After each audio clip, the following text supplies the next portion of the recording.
All right, there's not a lot of new things that we're going to do this week. We want to try to reinforce some of the things that we learned last week about effective rates of interest versus nominal rates of interest and present values. And we'll learn one new feature of Excel, which is the idea of a data table. So in this first slide, I've just wanted to give you some of the rules for naming cells. We've been doing a lot of cell naming so that you kind of know what's allowed and what's not allowed. You'll notice in some of the exercises that we'll do, sometimes I'll call a cell N2 because I have two values of n, so n and n2. But Excel will not like that, so it will replace that with an n2 underscore because n2 is actually the address of a cell, so it won't allow that. So that's for example, number 3 says that you can't use a cell reference for a name, and you can't use spaces, so use dots or underscores. A name can contain up to 255 characters, and it's not case sensitive, so you can't call a cell sales with small letters and another cell sales with big letters because that's the same name. Okay, so that's just some reference for you. Now, here's a review of some of the things we talked about last week. So we know that if we make a deposit P at time 0 and the effective annual rate of interest is I, then after T years, the amount in the account will be P times 1 plus I to the T. Right? We multiply by 1 plus I each year. So if we have 2 years, we'll multiply by 1 plus I twice, and so we'll get 1 plus I squared, etc. Okay. And if we have some additional deposits or withdrawals, we would add them in or subtract them if it was a withdrawal. Okay. The effective annual rate of interest during a 1-year period is the percentage change in the value of the investment from the beginning of the year to the end of the year. So we saw this formula last week. We take the ending balance divided by the beginning balance and subtract 1. And you can see that comes from this formula right here. So if the ending balance is P times 1 plus I, then the ending balance divided by P would be 1 plus I. So you subtract 1, you get I. The present value of a set of payments is the amount of a single deposit at time 0 that would result in the same ending balance as the set of payments. So sometimes, usually if you just are asked for the present value, you can assume that they want it at t equals 0, all right, at the present time, right? What do I put into the bank today to end up with the same amount at the end as I would have under the given payments? But you might also be asked for the present value at a different time, so then they have to specify at what time, but it's the same idea. What deposit would I have to make at that particular time? One single deposit that result the same ending balance as the payments that are given. Another way to think of the present value, which I think I talked about in some of the exercises that you were doing last week, was how much money do I deposit today that will exactly fund the given payments. So if I deposit that amount today and then I withdraw the payments at the times that are given, I should end up with 0 at the end of the last withdrawal, at the time of the last withdrawal. Okay.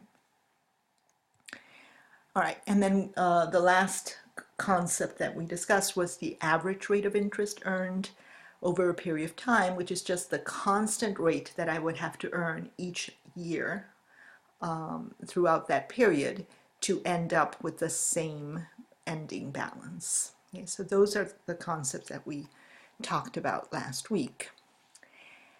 Now, let me just talk a little bit more about the difference between the effective rate and a nominal rate. So a nominal rate you have is an annual rate, but it's compounded more than once a year. So you have to be told how often the compounding occurs.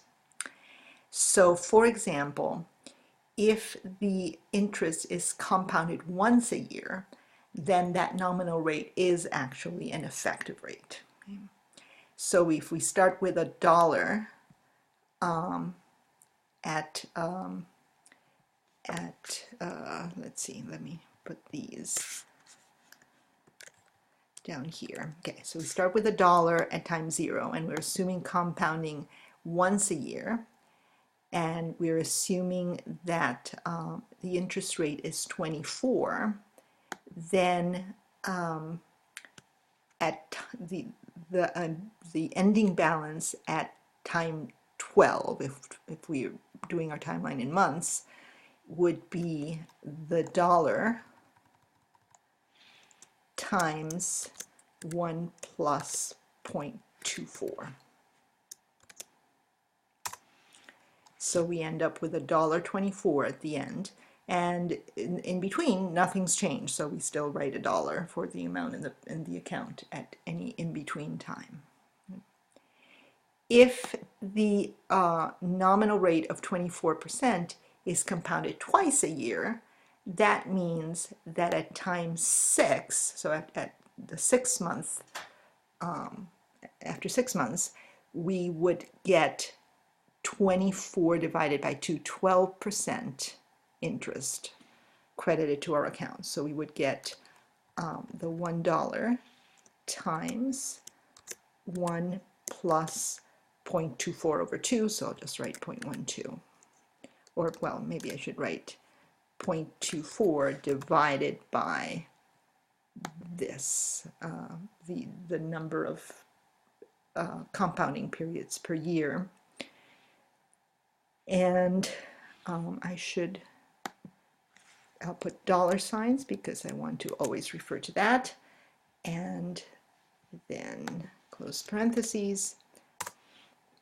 So I get $1.12 in my account at time 6, and then I should be able to copy that down to time 12. At the end of another 6 months, I would get whatever was in the account at time 6 multiplied by 1 plus 0.24 over 2.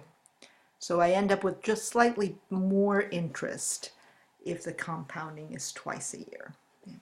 And again, in between, nothing's happening, so the amount in the account stays the same. So over here, I've just written $1 up to that point, and then $1.12 until I get my interest at the end of the year.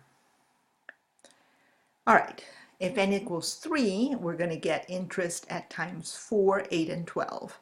So I'm going to get $1 times 1 plus 0.24 divided by 3.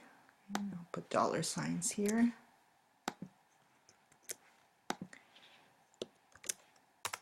So I have a third of 24 cents, so 8 cents credited to my account at time 4. Then at time 8, I get slightly more than 8 cents. So I end up with $1.17 at time 8 and $1.26 at time 12. You can see those amounts over here. If n equals 4, every 3 months I'm going to get interest. So this will be $1 times 1 plus 0.24 divided by E1.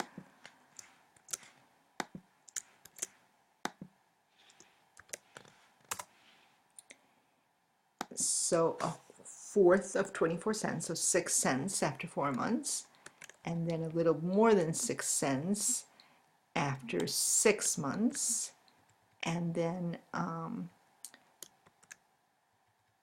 at time 9 and at time 12 I get some interest. So I end up with 126. It's really a little bit more than 126, but since we're rounding to 2 decimal places, it looks like the same. And then over here, with n equals 6, we get interest every 2 months. So this will be $1 times 1 plus 0.24 divided by 6.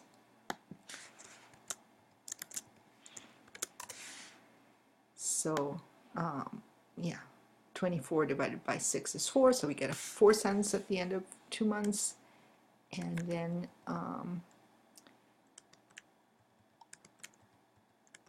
every 2 months we get a little bit more, so we end up with 127. And then finally, when n equals 12, we're going to get interest at the end of each month. So we're going to get $1 times 1 plus 0.24 divided by 12. That.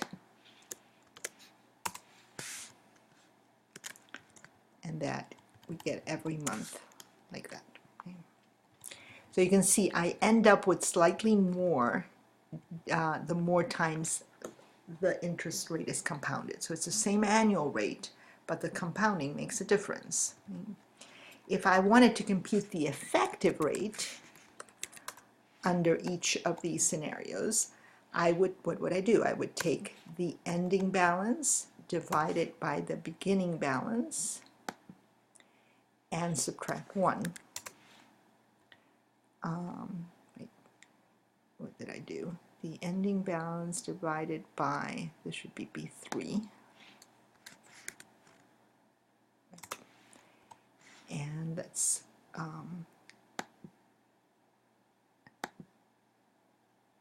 format that as a percent. Okay. So yes, if it's once a year, then that nominal rate really is an effective rate, and I get 24%. But if it's twice a year, it's a little bit more than 24%, 25.44%, 25.97%, 26.25%, 26.53%, 26.82% if it's monthly. Okay? So when you're comparing bank interest rates, you should always convert to an effective rate so that you're comparing apples to apples and really getting a correct comparison. And banks are actually required to tell you what the effective rate is so you can compare correctly.